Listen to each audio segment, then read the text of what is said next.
Hello students, welcome back to my YouTube channel professor Shubham Tiwari, जहां पे चल रही है टीवाई बीकॉम क्लास सेम 6 के जितने भी आपके सब्जेक्ट हैं उसके syllabus, paper pattern and most important questions की वीडियो बात करने वाले हैं आज।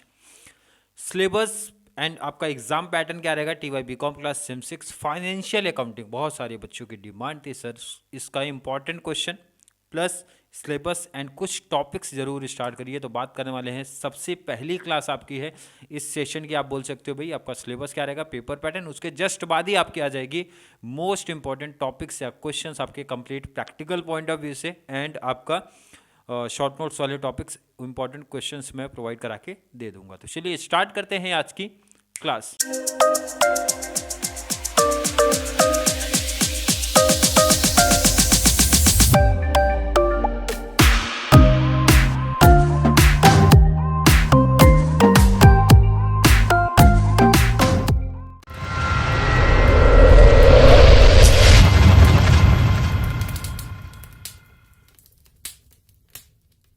सबसे पहले सिलेबस देखना भाई, कंपेयर टू करोगे अगर सेम 5 से तो सिलेबस थोड़ा सा टफ नहीं बोलोगे, मैं तो बोलूँगा कि अगर एफ 5 से कंपेयर कर रहे हो तो थोड़ा सा इजी है।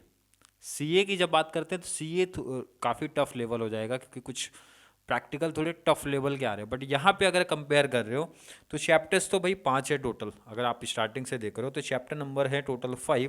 और सबसे पहले बच्चे ढूंढते हैं सर इजी टॉपिक क्या। पहले तो टॉपिक का नाम देख लेते हैं, उसके बाद बात करेंगे इजी कौन सा है और कौन सा प्रैक्टिकल टॉपिक ऐसा है जो कि फिक्स रखता है अपनी जगह। सबसे पहला टॉपिक एंड मैं बोलूँगा कि भाई जो मोस्टली बच्चों को प्रॉब्लम क्रिएट होता है वो है AS14 वाला जो टॉपिक है, मीन्स अमाल्गामेशन का जो टॉपिक है, ये सबसे ज़्यादा प्रॉब्लम क्रिएट करता है। और ये ऐसा टॉपिक है कि फिक्स भी है, यहीं पे बता भी दे रहा हूँ भाई कि ये टॉपिक, ये चैप्टर जो है ये फिक्स अपनी जगह रखेगा। मतलब मोस्टली केसेस में अमाल्गामेशन के ऑप्शन में अमाल्गामेशन ही आपको देखने मिलेगा। मतलब इस चैप्टर के ऑप्शन में यही पर्टिकुलर चैप्टर आपको देखने मिलेगा, इसलिए ये चैप्टर को कोई भी बच्चा स्किप नहीं कर सकता है। ये चीज़ ध्यान रखना, जिनको एक बेटर मार्क्स चाहिए तो भाई ये टॉपिक आपको करना ही करना है। और जिनको सिर्फ पासिंग या फिर एवरेज मार्क्स तक जाना है तो भाई इसका पीसी वाला मतलब बेसिक वाला कॉन्सेप्ट कर लिया, कुछ जनरल एंट्रीज पढ़ लिया तो भी मार्क्स कुछ ना कुछ तो अपने को मिलेगा। ये चीज़ ध्यान रखना। पहला टॉपिक समझा, प्रैक्टिकल है, फिक्स है, करना है हर एक बच्चे को, कोई ऑप्शन में नहीं रख सकता है। उसके बाद आ जाओ accounting of transaction of foreign currency. अगर कोई बच्चा सबसे इजी टॉपिक मुझसे पूछेगा तो मेरा सजेशन जाएगा इस पर्टिकुलर चैप्टर को, accounting of transaction of foreign currency. ध्यान से सुन लो, समझ लो, इसी में काफ़ी इंफॉर्मेशन आपको मैं दे दूंगा कि भाई टोटल इसमें मेन जो है, वैसे तो 4 टाइप ऑफ सम है। कितने टाइप ऑफ सम है? 4। मैं यहीं पे काफ़ी हिंट आपको दे रहा हूँ भाई, इसमें 4 टाइप ऑफ सम है। यहाँ पे थोड़ा सा रीड भी कर दे रहा हूँ। In relation to purchase and sale of goods. देखो यहीं पे बता रहे, एक मतलब परचेज का कॉन्सेप्ट है, एक सेल का कॉन्सेप्ट है। Goods and services and assets and loan. Asset purchase का भी कॉन्सेप्ट है एंड लोन का भी कॉन्सेप्ट है। क्लियर है कि नहीं है?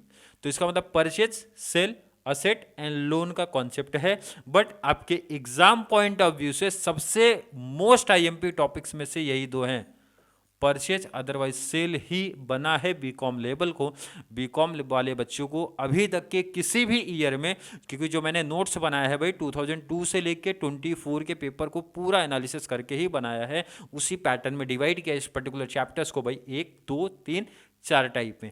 तो इसमें से मुझे असेट एंड लोन वाले कोई भी टॉपिक नहीं दिखा, किसी भी ईयर में नहीं, क्वेश्चन ही नहीं बना, हमेशा परचेज एंड सेल्स का ही क्वेश्चन बना है। और अगर मैं बात करूं टोटल, देखो ये जनरल एंट्री पे चलता है, किस पे चलेगा भाई? General entry. और एंट्री भी मैं बता दूं कितनी है। अगर आपने परचेज का कॉन्सेप्ट कर लिया तो सेल कर लोगे। परचेज में मैक्सिमम कितनी एंट्री है? 5 to 6 एंट्री। वही एंट्री फिर रिपीट होना चालू हो जाती है। 5 से 6 एंट्री कर लिया तो इसका उल्टा कर दिया, सेल रेडी हो गया। और इसका मतलब है कि भाई ये कितने मार्क्स का बनेगा भाई? 20। और छोटे क्वेश्चन अगर बने हैं तो 10-10 मार्क्स के भी बनते हैं, ये भी चीज़ ध्यान रखना है। क्वेश्चन अगर बड़ा है तो 20 मार्क्स का, क्वेश्चन छोटे छोटे रखे गए हैं तो भाई 10-10 मार्क्स के पैटर्न में चलेंगे। करना क्या है? जनरल एंट्री प्लस लेजर भी पूछते हैं। फॉरेन एक्सचेंज फ्लैक्चुएशन का। अगर आपने पढ़ा होगा तो आपको समझा होगा मैंने क्या बोला, नहीं समझा तो कोई प्रॉब्लम नहीं, आप ये जान लो sir purchase sale and asset and loan के 4 टाइप है, आपको फोकस रखना है ये 2 पे।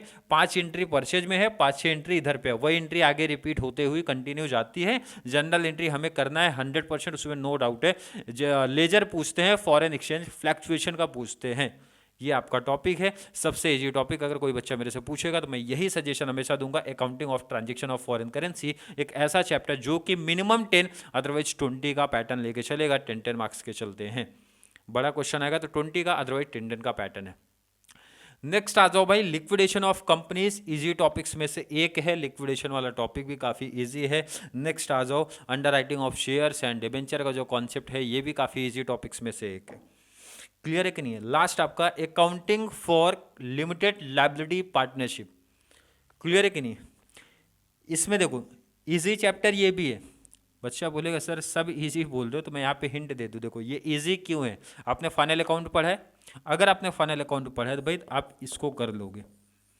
फाइनल अकाउंट पढ़े ना आपने, trading P&L and balance sheet का कॉन्सेप्ट, वही सेम चीज़ आप यहाँ पे पढ़ोगे, बट थोड़ा सा इसमें और कुछ एक्स्ट्रा चीज़ें आएंगी। मीन्स इसमें 2 टाइप ऑफ सम है। पहला तो जिसमें भाई फाइनल अकाउंट बनाया, तो वो तो जो जिन बच्चों को फाइनल अकाउंट बनाने आता होगा वो इजीली कर लेगा। एंड सेकंड आता है भाई कन्वर्जन वाला कॉन्सेप्ट।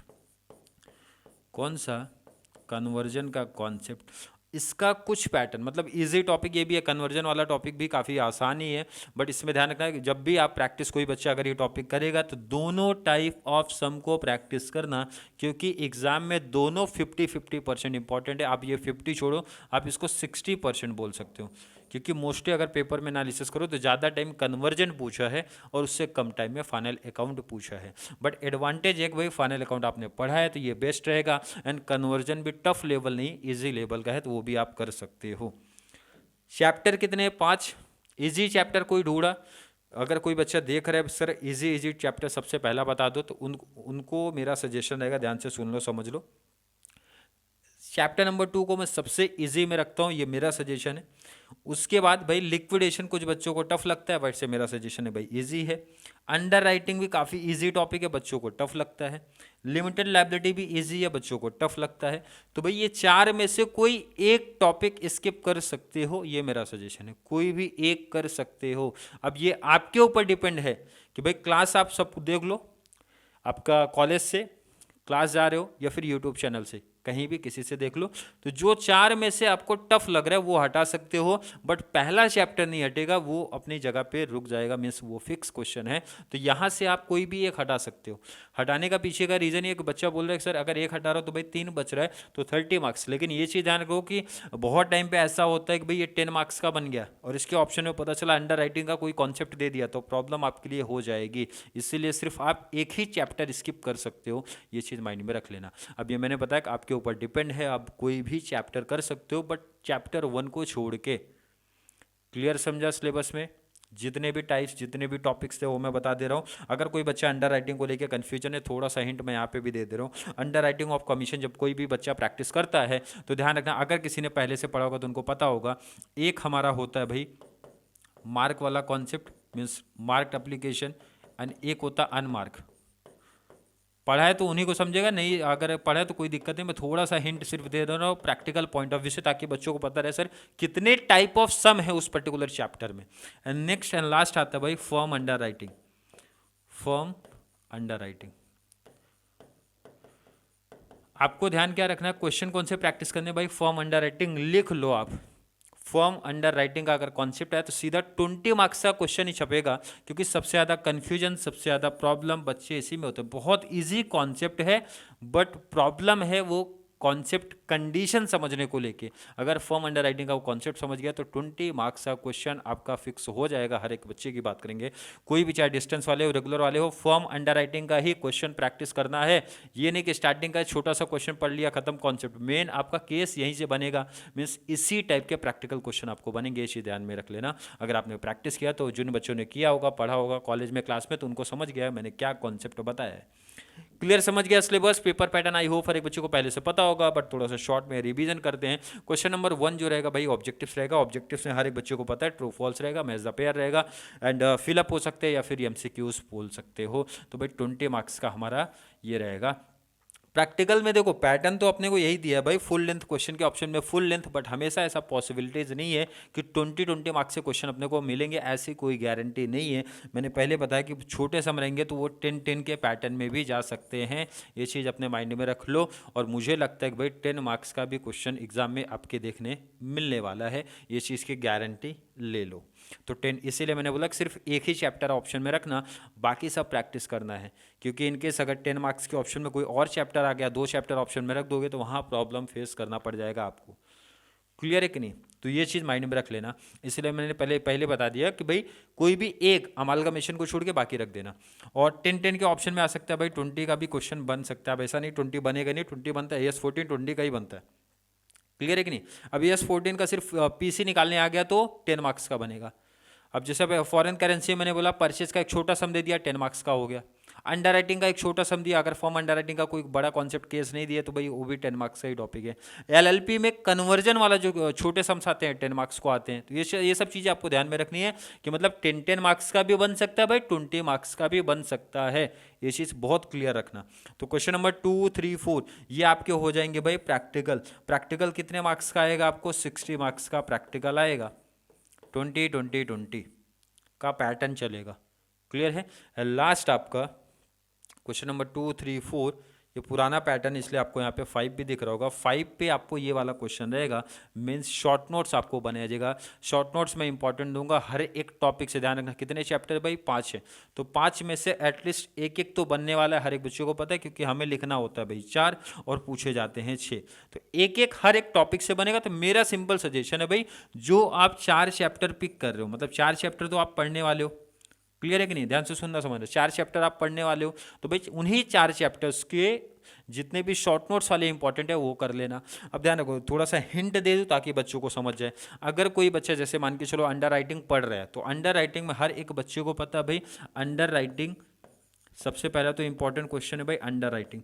अब जब कोई भी चैप्टर आप पढ़ते हो तो उसकी मीनिंग थोड़ा तो जरूर पढ़ते हो, सर अंडर राइटिंग क्या होता है, अंडर राइटर क्या होता है, अंडर राइटिंग एग्रीमेंट क्या होता है, अंडर राइटिंग कमीशन क्या होता है, मतलब बेसिक वर्ड्स तो हमें बताए जाते हैं। तो उसी की हेल्प से अंडर राइटिंग का कॉन्सेप्ट हम कर सकते हैं।